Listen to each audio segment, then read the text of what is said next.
தேசிய கீதத்தை அவமதிக்கிறாங்க. முதல்லயே தமிழ் தாய் வாழ்த்தையும் தேசிய கீதத்தை இந்த கிறுக்கனாவது பாடுவானா? இந்த மரபை ஆளுநர் RN ரவிக்காக மாற்றிக்கொள்ள முடியாது. ஆண் பிள்ளை ஸ்டாலின் இதை அங்கீகரிக்க மாட்டார். ஒருவேளை எல்லோரும் ஏற்றுக்கொள்ளுகிற வகையில் தமிழ் தாய் வாழ்த்து இல்லைன்னு ஆளுநர் நினைக்கிறாரா?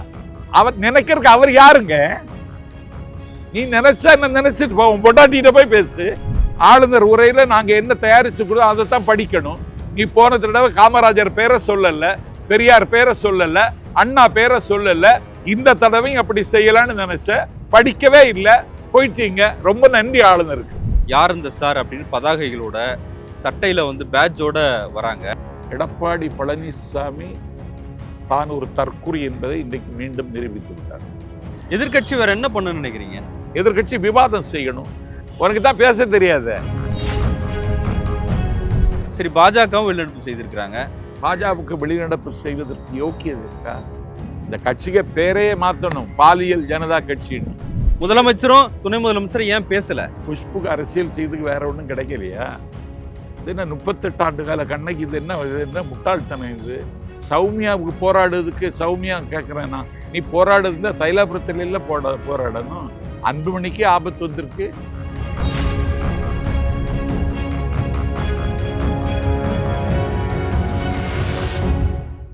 சவுத் பீட்டின் அன்பு உறவுகளுக்கு வணக்கம். நான் ஃபெலிக்ஸ் இன்பவுலி. இந்த நேர்காணலில் நாம் சந்திக்கிறப்பவர் திராவிட இயக்க சிந்தனையாளர், எழுத்தாளர், பேச்சாளர் திரு நாஞ்சில் சம்பத் அவர்கள்.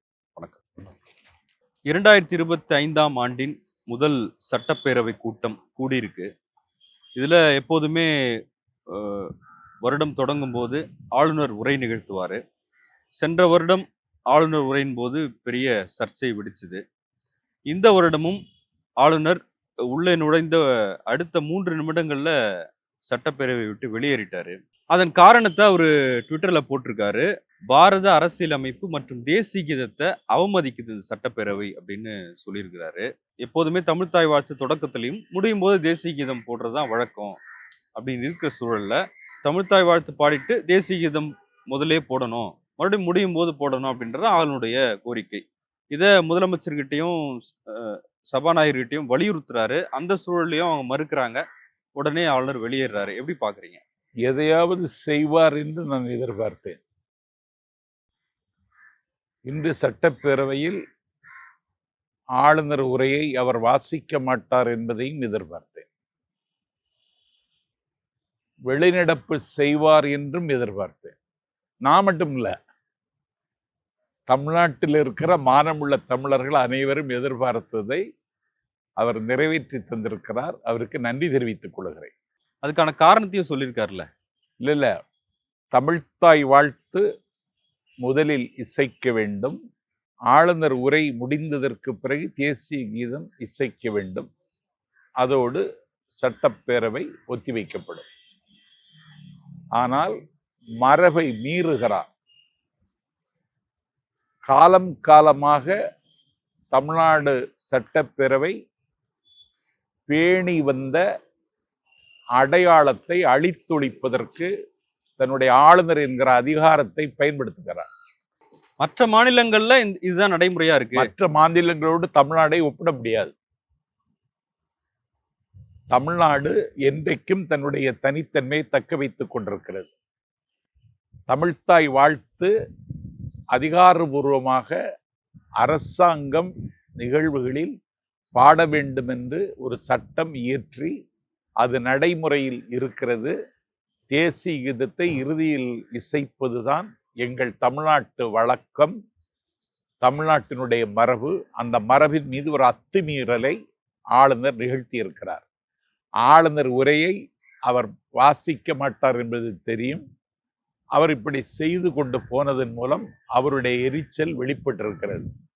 அதற்கு என்ன காரணம் என்று நீங்கள் கேட்டால், நேற்றைக்கு எழும்பூரில் அருங்காட்சியகத்தில் ஜான் மார்ஷல் ஆரியமும் சமஸ்கிருதத்திற்கும் முன்னாலேயே இருந்த நாகரிகம், திராவிட நாகரிகம், சிந்துவெளி நாகரிகம், திராவிட நாகரிகம் என்று நிறுவிய ஜான் மார்ஷல் அவர்களினுடைய நினைவை போற்றுகிற வகையில் அவருக்கு சிலை வைக்கப்படும் என்று முதலமைச்சர் அதற்கு அடிக்கல் நாட்டியிருக்கிறார். அந்த ஆத்திரம் கவர்னரை ஆட்டி படைக்கிறது. அது மட்டுமல்ல, சிந்துவெளி நாகரிகம், திராவிட நாகரிகம், அந்த எழுத்துக்கள் சரியான தமிழ் எழுத்துதானா என்று ஆய்வு செய்வதற்கு முதலமைச்சர் அவர்கள் அந்த ஆய்வை மேற்கொண்டு முடிவை சொல்லுகிறவர்களுக்கு $1 மில்லியன் பரிசளிக்கப்படும் என்று அறிவித்திருக்கிறார். ஐராவதம் மகாதேவன் அவர்களின் பெயரால் ஒரு இருக்கையை நிறுவி அதற்கு $2 கோடி வழங்கப்படும் என்று முதலமைச்சர் நேற்றைக்கு அறிவித்திருக்கிறார். ரோஜா முத்தையா நூலகத்துல சிந்துவெளி ஆய்வு மையம் ஏற்கனவே இருக்கு. அந்த சிந்துவெளி ஆய்வு மையம், ரோஜா முத்தையா நூலகமும் தமிழ் அறிஞர்களும் சேர்ந்து இந்த ஆய்வை வெளிப்படுத்தினால் 2 தமிழ் அறிஞர்களுக்கு ஆண்டுதோறும் அரசு பணமுடிப்பு வழங்கும் என்றும் நேற்றைக்கு முதலமைச்சர் அறிவித்திருக்கிறார். ஆகவே ஆரியத்திற்கு முந்தைய கலாச்சாரம், தமிழ் கலாச்சாரம், திராவிட கலாச்சாரம் என்பதை நிறுவிய அந்த நாளை நேற்றைக்கு முதலமைச்சர் மிகுந்த பூரிப்புனா சாதாரண பூரிப்பு இல்லை, அவருடைய ஆட்சியில ஒரு முத்தான சாதனையை நிகழ்த்தி இன்றைக்கு ஆளுநர் உரை வாசிக்கிறார் என்றால், ஆளுநருக்கு ஆத்திரமும் அழுக்காரும் இன்றைக்கு அவரை ஆட்கொண்டதால், ஆட்டி படைத்ததால் இப்படிப்பட்ட ஈனத்தனமாக ஆளுநர் நடந்து கொண்டார். இப்படி நடந்தது நாங்கள் காயப்பட்டு விடவில்லை, நாங்கள் தெளிவாக இருக்கிறோம். இப்பொழுது சட்டப்பேரவையில் மாண்புமிகு பேரவைத் தலைவர், அவரால் தான் மக்களால் தேர்ந்தெடுக்கப்பட்டவர். இந்த ஆளுநர் பதவிங்கிறதே ஆக்கிரமிப்புங்க. ஆளுநர் பதவி என்பதே இடைச்செருகல். இந்த ஆளுநர் இன்றைக்கு தன்னுடைய அதிகாரத்தை அவர் துஷ்பிரயோகம் செய்தது இன்னைக்கு அம்பலமாகி இருக்கிறது. ஆளுநருக்கும் மாநில அரசுக்கும் ஒரு சுமூகமான உறவு இருக்கணும்னு சொல்லப்படுது இல்ல? அதனால தானே தேநீர் விருந்துக்கெல்லாம் போறாங்க. இல்ல, சுமூகமாக உறவு இருக்க வேண்டும் என்று அண்ணன் ஸ்டாலின் விரும்புகிறார். அதனாலதான் தேநீர் விருந்துக்கு போனார். ஆனா அந்த உறவை சீர்குலைக்க அவர் எத்தனிக்கிறார். 2026 தேர்தலில் அரசியல் கட்சிகள் நான் முந்தி என்று சொல்லி அவர்கள் அரசியல் செய்தால் அதை நாஞ்சில் சம்பத் ஏற்றுக்கொள்கிறேன். ஆனால் ஒரு ஆளுநர் அரசியல் செய்வதற்கு அவருக்கு அதிகாரம் கொடுத்தது யார்? இந்த அரசாங்கத்தை கண்காணிக்க வேண்டிய பொறுப்பு மட்டும்தான் ஆளுநருக்கே தவிர வேறு வேலையெல்லாம் அவர் பார்க்க முடியாது. தேசிய கீதத்தை அவமதிக்கிறாங்க. தேசிய கீதத்தை அவமதிக்கிறீங்க. தேசிய கீதத்தை கடைசியில போடுவோன்னு சொல்றோம். என்ன, எப்படி அவமதிக்கிறது? முதல்லயே தமிழ் தாய் வாழ்த்தையும் தேசிய கீதத்தை இந்த கிறுக்கனாவது பாடுவானா? இது என்ன பைத்தியக்காரத்தனம்? தமிழ்த்தாய் வாழ்த்தை பாடிட்டு முடிக்கும் பொழுது மங்களமாக, அதாவது ஒரு பஜனைன்னா கூட கடைசியில மங்களம் பாடுவதுங்கிறது கடைசியில பாடுவாங்க. அது மாதிரி அது ஒரு மங்களமான நிகழ்ச்சி. அதை கடைசியில தான் தேசிய கீதத்தை பாடுவோம். இதுதான் எங்களுடைய வழக்கம், இதுதான் எங்களுடைய மரபு. இந்த மரபை ஆளுநர் RN ரவிக்காக மாற்றிக்கொள்ள முடியாது. ஆண் பிள்ளை ஸ்டாலின் இதை அங்கீகரிக்க மாட்டார். அப்போ இதை ஒரு சாக்கா பயன்படுத்துறாரு ஆளுநர். சாக்கா பயன்படுத்துவாரு. மலிவான அரசியலை செய்வதற்கு அவர் கூச்சப்படல. ஏற்கனவே அவர் தமிழ்த்தாய் வாழ்த்து நிகழ்ச்சியில, அவர் பங்கேற்ற நிகழ்ச்சியில பாடும்போது ஒரு வரியை விட்டுட்டாங்க. திராவிட நன்னாடுங்கிறத புறக்கணிச்சாங்க. அப்பவுமே நீ ஏன் தடுத்து நிறுத்தல? எங்க தமிழ்த்தாய் வாழ்த்துல கை வைப்பதற்கு உனக்கு என்ன அதிகாரம் இருக்கு? தமிழ்த்தாய் வாழ்த்துனா விளையாட்டுன்னு நினைச்சியா? தமிழ்த்தாய் வாழ்த்து தான் ஒரு சர்ச்சையா இருக்கா இங்க? ஆமா, அதான் தமிழ்த்தாய் வாழ்த்தை பாடப்படாதுங்கிறாருல. இல்லைன்னா திராவிடங்கள் திருநாடுங்கிறது நீ எடுத்துட்டு எப்படி பாட அனுமதிப்ப? நீ ஒருவேளை எல்லோரும் ஏற்றுக்கொள்ளுகிற வகையில் தமிழ்த்தாய் வாழ்த்து இல்லைன்னு ஆளுநர் நினைக்கிறாரா? அவர் நினைக்கிறதுக்கு அவர் யாருங்க? நீ நினைச்சா என்ன நினைச்சிட்டு போ, பொட்டாட்டிட்ட போய் பேசு. கான்ஸ்டிடியூஷன் ஹெட் அவர் தானே சார்? கான்ஸ்டிடியூஷன் ஹெட் அவர் தான். நாங்க கான்ஸ்டிடியூஷன் எங்க மீறி இருக்கோம் சொல்லுங்க? எங்க மீறி இருக்கோம்னு கேட்கிறேன் நான். எங்க சட்டப்பேரவை தலைவர் ஆளுநர் மாளிகைக்கு போய் அழைப்பு கொடுக்கிறாரு, வந்து ஆளுநர் உரையை படிச்சுட்டு போகணும். ஆளுநர் உரையில நாங்க என்ன தயாரிச்சு கூட அதைத்தான் படிக்கணும். நீ போன தடவை காமராஜர் பேரை சொல்லல, பெரியார் பேரை சொல்லல, அண்ணா பேரை சொல்லல. இந்த தடவையும் அப்படி செய்யலான்னு நினைச்ச, படிக்கவே இல்லை, போயிட்டீங்க. ரொம்ப நன்றி ஆளுநருக்கு. இப்ப சட்டப்பேரவையில இன்னும் சில நிகழ்வுகள், அதாவது அதிமுக யார் இந்த சார் அப்படின்னு பதாகைகளோட சட்டையில பேட்ஜோட வராங்க, அவங்க வெளியேற்றப்படுறாங்க. பாமக பாஜக வெளிநடப்பு செய்யறாங்க. அந்த நிகழ்ச்சிகள் எப்படி பாக்குறீங்க?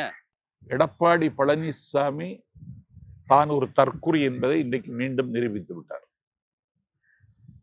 ஒரு 4.5 ஆண்டு காலம் இந்த நாட்டில் முதலமைச்சராக இருந்தவர், காவல்துறையை தன்னுடைய கையில் வைத்திருந்தவர், ஒரு மாணவி பாலியல் பலாத்காரத்துக்கு ஆட்பட்ட பிரச்சனையை வைத்து செத்து கொண்டிருக்கிற தன்னுடைய தலைமையை உயிரூட்டுவதற்கு இந்த நடவடிக்கையை அவர் மேற்கொள்கிறார். இன்றைக்கு 3 IPS பெண் அதிகாரிகள் இன்றைக்கு புலன் விசாரணையை தீவிரமாக மேற்கொண்டு வருகிற சூழலில் இல்ல அதுக்கு காரணமே அதிமுக தாங்கிறாரு. காரணம் இருந்துட்டு போறாங்க. 3 IPS அதிகாரிகள் நியமிக்கப்பட்டு அவர்கள் அந்த புலன் விசாரணையை தொடர்ந்து கொண்டிருக்கிற பொழுது அதை ஊனப்படுத்துவது மாதிரி இன்றைக்கு எடப்பாடி பழனிசாமி நடந்து கொண்டார். நான் ஏற்கனவே சொல்லியிருக்கிறேன், இதை ஒரு பிரச்சனை ஆக்காதீர்கள். ஏன்னா இது அந்த மாணவியினுடைய மனநிலையை ரொம்ப ஆழமாக பாதிக்கும். தான் பேசு பொருளாகி விட்டேனே என்று அவள் கவலையில் உடைந்து சிதறுவாள். அவளை ஈன்று பிறந்தந்த தாயும், அவளை ஆளாக்கி அழகு பார்த்த தந்தையும், அவளுடைய குடும்பமும் தீராத மன உளைச்சலுக்கு ஆளாகியிருக்கும். இல்ல மற்ற மாணவிகள் இந்த மாதிரி பாதிக்கப்படக்கூடாது, நடவடிக்கை எடுங்க அப்படின்றதானே எதிர்க்கட்சிகள் சொல்றாங்க. பாதிக்கப்படக்கூடாது, நடவடிக்கை எடுத்திருக்கோம். இன்னைக்கு நீங்க காலையில் செய்தி பாருங்க, அண்ணா பல்கலைக்கழகத்துல இனிமேல் உணவு கூட ஒருவரும் கொண்டு போக முடியாது, வெளியால் ஊடுருவ முடியாத அளவுக்கு இன்னைக்கு உத்தரவு பிறப்பிச்சிருக்காங்க. அதனால சம்பவத்துக்கு திராவிட முன்னேற்ற கழக அரசு முறையாக நடவடிக்கை மேற்கொண்டு வருகிறது. இனிபோல் இது போன்ற அசம்பாவிதங்கள் நடக்காமல் ஒரு தடுப்பு நடவடிக்கையை திட்டவட்டமாக இன்றைக்கு அரசு அறிவித்திருக்கிறது. அதற்கிடையில யார் அந்த சார் அப்படின்னு சொல்லி பாட்ஜ் குத்தி கொண்டு சட்டமன்றத்தில் போனதன் மூலம் சட்டமன்றத்தினுடைய மாண்பை மட்டுமல்ல தமிழ்நாட்டினுடைய மாண்பையும் காட்டி கொடுக்கிற பாவத்தை எடப்பாடி பழனிசாமி செய்கிறார். இது ஒரு எதிர்கட்சி தலைவருக்கான அழகல்ல. எதிர்கட்சி வேற என்ன பண்ண நினைக்கிறீங்க? எதிர்கட்சி விவாதம் செய்யணும், கவன ஈர்ப்பு தீர்மானம் கொண்டு வந்து பேசு. முதலமைச்சர் பதில் சொல்ல தயார். எதுக்கு சட்டமன்றம் இருக்கு? ஒத்திவைப்பு தீர்மானம் கொண்டு வா, பேசு. உனக்கு தான் பேச தெரியாது. என்ன சார் எவ்வளவு பேசியிருக்காரு? என்ன பேசியிருக்காரு? அவருக்கு தரவு தெரியாதுங்க. ஒரு ஒத்திவைப்பு தீர்மானத்தை கொண்டு வந்து அரசாங்கத்தினுடைய ஆணி வேற அசைக்கிறது மாதிரி பேசணுங்க. அண்ணா இந்த நாட்டில் எதிர்கட்சி தலைவராக இருந்தார், பேராசிரியர் எதிர்கட்சி தலைவராக இருந்தார், கலைஞர் எதிர்கட்சி தலைவராக இருந்தார், ஜெயலலிதா எதிர்கட்சி தலைவராக இருந்தாங்க. கோவை கம்பன் என்று பேசப்பட்ட கருத்திருமன் காங்கிரஸ் கட்சி எதிர்கட்சி தலைவராக இருந்தார். கன்னியாகுமரி மாவட்டத்தை தாய் தமிழகத்தோடு இணைப்பதற்கு போராடிய மதிப்பிற்குரிய பொன்னப்ப நாடார் எதிர்கட்சி தலைவராக இருந்தார். அவர்களெல்லாம் புள்ளி விவரங்களோடு அள்ளி கொட்டி அரசாங்கத்தை அசைத்து விடுவார்கள். அந்த விதமான ஆற்றலோ தருகன்மையோ போர்க்குணமோ இல்லாத ஒரு ஆளுதான் எடப்பாடி பழனிசாமி. இன்றைக்கு 2026 தேர்தல் வரைக்கும் நாளை கடத்துவதற்கு வழி தெரியாமல் இப்படிப்பட்ட அநாகரிகமான நடவடிக்கைகளை அவர் மேற்கொள்கிறார். அவருக்கு தமிழ்நாட்டு மக்கள் தக்க பாடம் கற்பிப்பார்கள். சாட்டையால் அடிச்சுக்கிட்டாலும் அது கோமாளித்தனம்ங்கிறீங்க, போராடுறதுக்கு அனுமதி கொடுக்க மாட்டேங்கிறீங்க. பாமகவும் போராட்டம் நடத்துற நீதிமன்றம் வரைக்கும் போனாங்க, அவங்களுக்கு அனுமதி இல்லை. காரை விட்டு சௌமியா அன்புமணி இறங்க கூட இல்லை, உடனே கைது பண்றீங்க. குஷ்பு நீதி கேட்டு பேரணின்னாங்க, உடனே அவங்களை கைது பண்றீங்க. இது எப்படி? இது போராடுறது கூட அனுமதி இல்லையா? எதுக்கு நீதி கேட்கறாங்க? அந்த மாணவிக்கு ஆமா நீதி தான் தந்தாச்சு. இல்ல குற்றவாளின்னு ஒருத்தர் கைது பண்ணிருக்கீங்கல்ல, ஆமா. இப்ப சரியான விசாரணை நடக்குதா இல்லையா அப்படின்னு சந்தேகிக்கிறாங்களே எல்லாரும். சந்தேகிக்கிறதுக்கு நீ கோர்ட்டுக்கு போ. சரியான விசாரணை நடக்கலன்னு கோர்ட்டுக்கு போய் கேளு.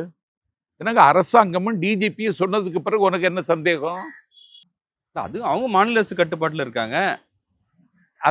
அதாங்க, அரசாங்கமும் டிஜிபியும் புலன் விசாரணை நடத்தி கொண்டிருக்குமா, இதுல என்ன சந்தேகம்? அவரு திமுக பின்புலம் இருக்கு. யாருக்கு? அந்த ஞானசேகரன் இருக்கட்டும். திமுக காரன்னு சொன்னா நடவடிக்கை எடுக்காதா இந்த அரசு? முதலமைச்சரும் துணை முதலமைச்சரும் ஏன் பேசல? வாய் திறந்து ஏன் பேசல? எது அவங்க எதுக்கு பேசணும்? இந்த சம்பவத்தை கண்டிக்கிறோம், யாரா இருந்தாலும் தண்டிக்கப்படுவாங்க அப்படின்னு வாய் திறந்து பேச வேண்டியதானே? நான் என்ன சொல்றேன், அரசாங்க நடவடிக்கை எடுத்துக்கொண்டிருக்கிறது. குஷ்புக்கு அரசியல் செய்துக்கு வேற ஒன்றும் கிடைக்கலையா? இது என்ன 38 ஆண்டு கால கண்ணகி, இது என்ன முட்டாள்தனம் இது?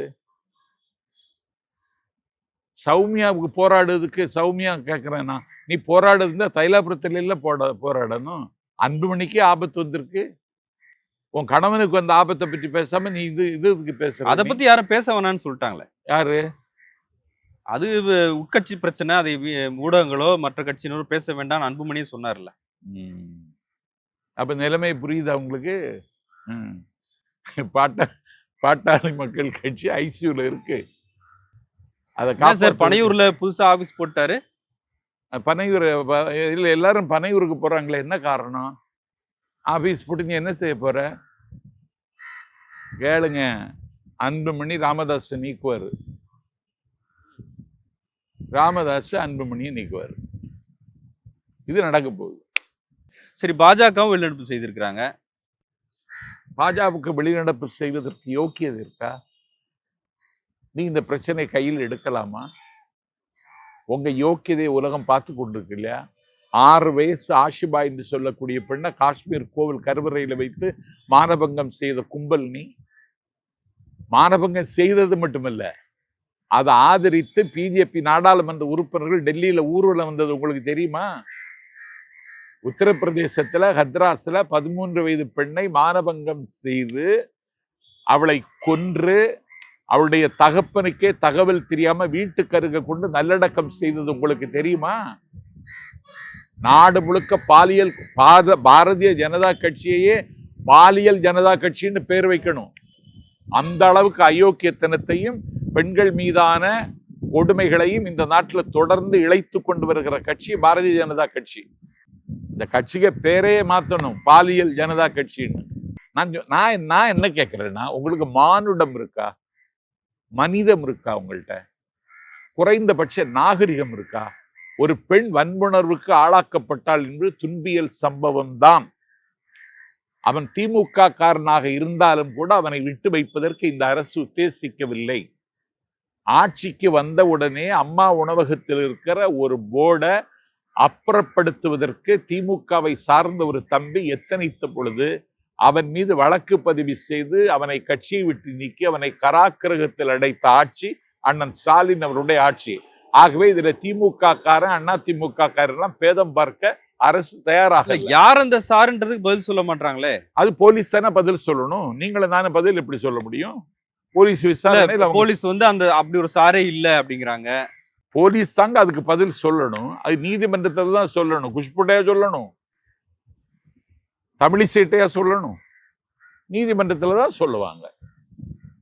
நன்றி சார், உங்களுடைய நேரத்துக்கு மிக்க நன்றி.